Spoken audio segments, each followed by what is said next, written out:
Film Karun Room 1995 merupakan film yang diangkat dari kisah nyata, yaitu peristiwa kelam yang terjadi di sebuah kawasan di Makassar pada 1995 silam. Mengangkat peristiwa kelam yang dipicu oleh konflik dan hasutan seorang pengusaha licik, film ini menggambarkan bagaimana kekerasan meledak dan berubah menjadi tragedi berdarah. Ketegangan memuncak saat satu keluarga tak bersalah menjadi korban pembantaian brutal oleh sekelompok preman.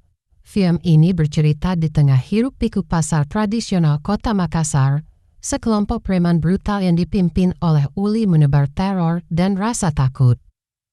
Namun segalanya berubah ketika seorang pebisnis kaya bernama Hendra menawarkan pekerjaan kotor dengan imbalan besar kepada Uli dan kelompoknya. Pekerjaan yang awalnya tampak seperti urusan biasa berubah menjadi tragedi mengerikan. Sebuah pembantaian keji yang merenggut nyawa satu keluarga tak bersalah, termasuk seorang asisten rumah tangga yang bekerja di keluarga itu, istri Burhan, Farida yang sedang mengandung, dan anak-anak mereka menjadi korban kekejaman yang tak berperi kemanusiaan. Kejadian ini mengguncang banyak pihak. Bukan hanya polisi yang bergerak, seorang jurnalis ambisius bernama Alana, dibantu kekasihnya Andi, ikut menelusuri kebenaran di balik tragedi berdarah tersebut. Namun, keadilan tak hanya dicari oleh yang hidup. Arwah yang dipenuhi dendam pun ikut menuntut balas. Sejak saat itu, hidup Uli dan anak buahnya tak tenang. Mereka harus bersembunyi dari kejaran polisi.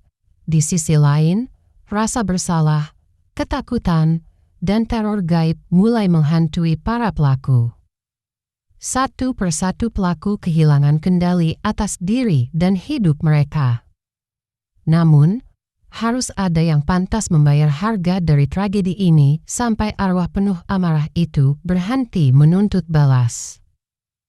Salah satu kekuatan utama film Karun Room 1995 terletak pada penggambaran budaya urban Makassar yang terasa sangat autentik.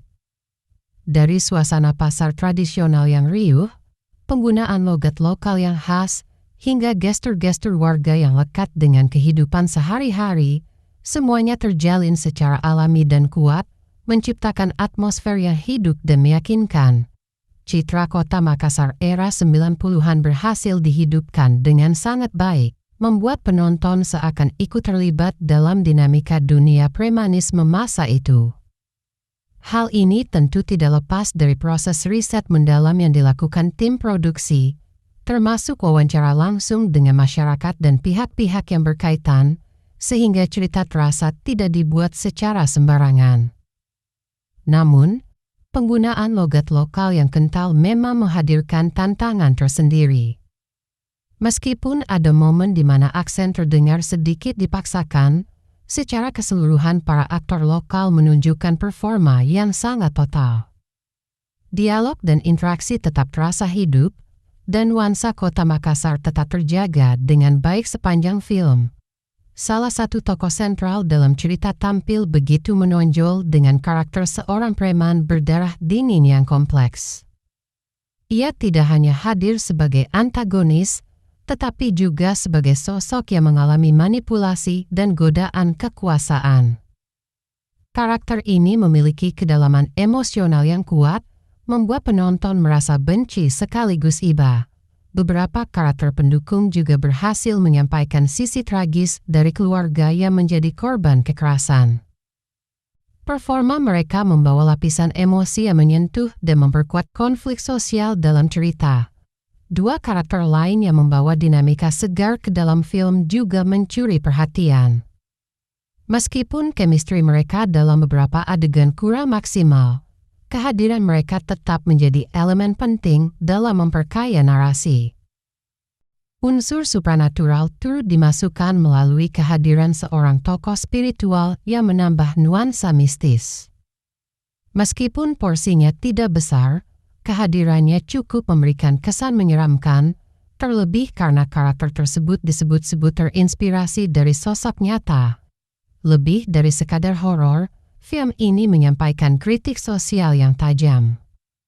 Isu-isu seperti kekerasan terstruktur, ketimpangan moral, dan keserakahan menjadi fokus utama. Melalui perjalanan dua tokoh sentral, penonton diajak menyaksikan bagaimana ambisi dan kekuasaan bisa merusak nilai-nilai kemanusiaan. Film ini mengingatkan bahwa seringkali kengerian terbesar justru berasal dari manusia sendiri, bukan dari makhluk gaib. Namun, tidak dapat dimungkiri bahwa film ini juga menimbulkan kontroversi. Beberapa pihak yang terkait dengan kisah nyata yang diangkat dalam film menyatakan ketidaknyamanan mereka, khawatir akan dampaknya terhadap keluarga dan lingkungan sekitar. Hal ini menunjukkan bahwa film ini bukan hanya sekadar hiburan, tetapi juga menyentuh luka sosial yang masih sensitif. Dari segi teknis, terdapat beberapa kekurangan. Beberapa jump scare terasa klise dan kurang berdampak, kemungkinan karena terlalu mengikuti pola horor konvensional. Selain itu, ritme cerita di paruh kedua cenderung melambat, terutama saat alur mulai berfokus pada proses investigasi, yang dalam beberapa bagian terasa kurang terhubung dengan inti horor film ini. Meski demikian, film Karun Room 1995 tetap merupakan sajian lengkap yang menyatukan elemen horor, drama emosional, dan kritik sosial yang menggugah.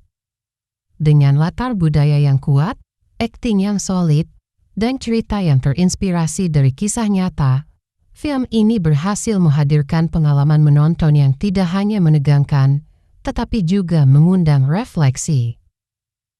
Lebih dari sekadar cerita seram, film ini menjadi pengingat akan sisi gelap masa lalu yang tak sepenuhnya usai. Ia menyentuh batas antara sejarah dan trauma, antara ingatan kolektif dan hiburan. Film Karun Room 1995 adalah salah satu bukti bahwa horor lokal bisa menjadi medium yang ampuh untuk berbicara tentang hal-hal yang selama ini enggan diungkap secara terbuka, dan itulah yang membuatnya layak untuk kita disimak.